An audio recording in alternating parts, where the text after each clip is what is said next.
الرجیم اما بعد فاعوذ باللہ من الشیطان الرجیم بسم اللہ الرحمن الرحیم وَلَئِنْ أَتَيْتَ الَّذِينَ أُوتُوا الْكِتَابَ بِكُلِّ آيَةٍ مَا تَبِعُوا قِبْلَتَكَ وَمَا أَنْتَ بِتَابِعٍ قِبْلَتَهُمْ وَمَا بَعْضُهُمْ بِتَابِعٍ قِبْلَةَ بَعْضٍ وَلَئِنِ اتَّبَعْتَ أَهْوَاءَهُمْ مِنْ بَعْدِ مَا جَاءَكَ مِنَ الْعِلْمِ إِنَّكَ إِذًا لَمِنَ الظَّالِمِينَ۔ ترجمہ کنز العرفان۔ اور اگر تم ان کتابیوں کے پاس ہر نشانی لے آؤ تو بھی وہ تمہارے قبلہ کی پیروی نہ کریں گے، اور نہ تم ان کے قبلہ کی پیروی کرو، اور وہ آپس میں بھی ایک دوسرے کے قبلہ کے تابع نہیں ہیں۔ اور اے سننے والے، اگر تیرے پاس علم آ جانے کے بعد تو ان کی خواہشوں پر چلا تو اس وقت تو ضرور زیادتی کرنے والا ہوگا۔ آیت مبارکہ میں فرمایا گیا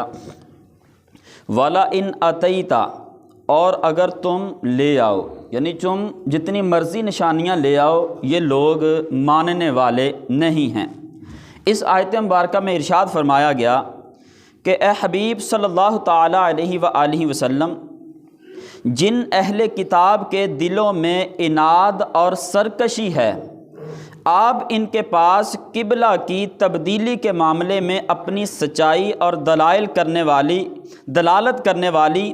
ہر نشانی لے آئیں تو بھی وہ آپ کے قبلہ کی پیروی نہیں کریں گے، کیونکہ ان کا آپ کی پیروی نہ کرنا کسی شبہ کی وجہ سے نہیں ہے جسے دلیل کے ذریعے زائل کیا جا سکے، بلکہ وہ اپنے حسد کی وجہ سے ایسا کر رہے ہیں۔ یعنی کوئی شبہ ہو نا، شک شبہ ہو، بندہ دلیل پیش کرے، شبہ زائل ہو جائے، لیکن فرمایا گیا کہ جو قبلے کی تبدیلی کو نہیں مانتے وہ کسی شبہ کی وجہ سے نہیں بلکہ اپنے حسد کی وجہ سے، جیلس پن کی وجہ سے جو ہے آپ کے قبلے کو نہیں مان رہے، حالانکہ وہ اپنی کتابوں میں موجود آپ کی یہ شان جانتے ہیں کہ قبلہ کی تبدیلی کے معاملے میں آپ حق ہیں۔ یعنی یہودی یہ جانتے تھے، ان کی کتابوں کے اندر یہ بیان کیا گیا تھا کہ حضور صلی اللہ تعالیٰ علیہ وآلہ وسلم دو قبلوں کی طرف منہ کر کے نماز پڑھیں گے، بتایا گیا تھا، لیکن اس کے باوجود حسد کی وجہ سے وہ ماننے کے لیے تیار نہیں تھے۔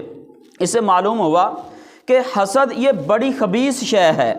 کہ اس کے ہوتے ہوئے آدمی حق سے اندھا ہو جاتا ہے۔ یعنی اگر جالس پن طبیعت کے اندر آ جائے، دوسروں کی نعمتیں دیکھ کر، چیزیں دیکھ کر انسان کی طبیعت کے اندر سڑنا آ جائے، جالس پن آ جائے، یہ ایسی خبیث چیز ہے حسد کہ جو انسان کو حق سے اندھا کر دیتی ہے۔ جس کے سینہ میں حضور صلی اللہ تعالیٰ علیہ وآلہ وسلم کا کینہ ہے اور اس کے ہوتے ہوئے تو کبھی مر کر بھی وہ ہدایت نہیں پا سکتا، ایسے شخص کو قرآن و حدیث، معجزات، عقلی و نقلی دلائل کچھ بھی مفید نہیں ہو سکتے، کیونکہ دل کا دروازہ کھلتا ہی تب ہے جب حضور کے بارے میں دل صاف ہو جائے، اور جس کا دل ہی اس چیز سے صاف نہ ہو تو اسے کبھی بھی ہدایت نصیب نہیں ہو سکتی۔ وما انت بتابع قبلۃ بعد، اور نہ تم ان کے قبلے کی پیروی کرو۔ اس آیت میں یہودیوں کے قبلے کی پیروی کرنے سے منع کیا گیا۔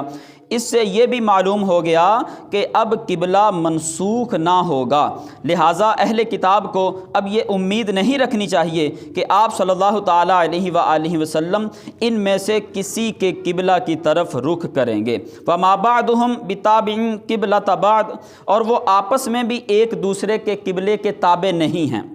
یعنی اے حبیب صلی اللہ تعالیٰ علیہ وآلہ وسلم، اہل کتاب آپ کی مخالفت کرنے میں تو متفق ہیں، لیکن قبلہ کے معاملے میں یہ خود بھی ایک دوسرے کے مخالف ہیں، اور جس طرح ان سے یہ امید نہیں کی جا سکتی کہ وہ آپ سے متفق ہو جائیں، اسی طرح ان کے آپس میں بھی متفق ہونے کی کوئی امید نہیں ہو سکتی۔ یاد رہے کہ یہود و نصارہ دونوں بیت المقدس کو قبلہ مانتے ہیں، مگر یہودی جو ہے یہ صخرہ کو اور عیسائی اس کے مشرقی مکان کو قبلہ، یعنی آپس میں بھی وہ قبلہ ماننے میں متفق نہیں ہیں۔ تو سرکار ارشاد والسلام کو یہ تسلی دی گئی، حوصلہ دیا گیا کہ جب آپس میں متفق نہیں ہیں تو پھر آپ کے قبلے پر وہ کیسے متفق ہو سکتے ہیں۔ وَلَئِنِ اتَّبَعْتَ أَهْوَاءَهُمْ، اور اگر تو ان کی خواہشوں پر چلا۔ یہ امت کو خطاب ہے کہ خانہ کعبہ کے قبلہ ہونے کے بعد اگر کسی نے بیت المقدس کو قبلہ بنایا تو وہ ظالم ہوگا، یعنی علم ہو گیا، قبلہ تبدیل ہو گیا ہے، اب قبلہ تبدیل ہونے کے علم کے بعد بھی اگر کوئی اپنی خواہش کے مطابق بیت المقدس کو قبلہ مانتا ہے تو وہ ظالم ہے۔ اس سے معلوم ہوا کہ عالم کا گناہ جاہل کے گناہ سے زیادہ خطرناک ہے، یعنی جب پتہ چل گیا، علم ہو گیا، اس کے بعد گناہ کرنا یہ زیادہ خطرناک ہے، کیونکہ یہاں بطور خاص علم کے بعد نافرمانی پر وعید بیان کی گئی۔ یعنی اس آیت مبارکہ میں علم ہونے کے بعد بھی جو اپنی خواہش پر عمل کرے تو اس کی وعید بیان کی گئی ہے۔ حضرت زیاد بن حدیر رضی اللہ تعالیٰ عنہ فرماتے ہیں کہ مجھ سے حضرت عمر فاروق اعظم رضی اللہ تعالیٰ عنہ نے فرمایا، کیا جانتے ہو کہ اسلام کو کیا چیز ڈھاتی ہے، یعنی اسلام کو کون سی چیز نقصان پہنچاتی ہے؟ میں نے کہا نہیں۔ آپ رضی اللہ تعالیٰ عنہ نے فرمایا کہ اسلام کو عالم کی لغزش، منافق کا قرآن میں جھگڑنا اور گمراہ کن سرداروں کی حکومت یہ اسلام کو تباہ کرتی ہے۔ اس حدیث کی شرح میں مفتی احمد یار خان نعیمی رحمۃ اللہ تعالیٰ علیہ فرماتے ہیں، جب علماء آرام طلبی کی بنا پر کوتاہیاں شروع کر دیں، مسائل کی تحقیق میں کوشش نہ کریں اور غلط مسئلے بیان کریں، بے دین علماء کی شکل میں نمودار ہو جائیں، بدعتوں کو سنتیں قرار دیا جائے، قرآن کریم کو اپنی رائے کے مطابق بنائیں اور گمراہ لوگوں کے حاکم بنیں اور لوگوں کو اپنی اطاعت پر مجبور کریں، تب اسلام کی ہیبت دلوں سے نکل جائے گی، جیسا کہ آج ہو رہا ہے۔ بعض نے فرمایا کہ عالم کی لغزش سے مراد ان کا فسق و فجور میں مبتلا ہونا ہے۔ نیز یہ بھی معلوم ہوا کہ عالم کو جاہلوں کی خوش آمد کرنا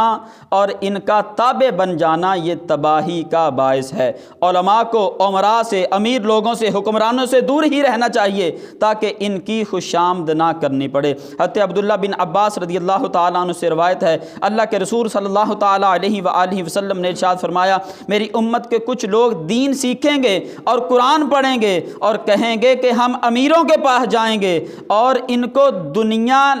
کی دنیا لے آئیں گے، البتہ اپنا دین بچا لیں گے، لیکن ایسا نہ ہو سکے گا۔ جیسے ببول کا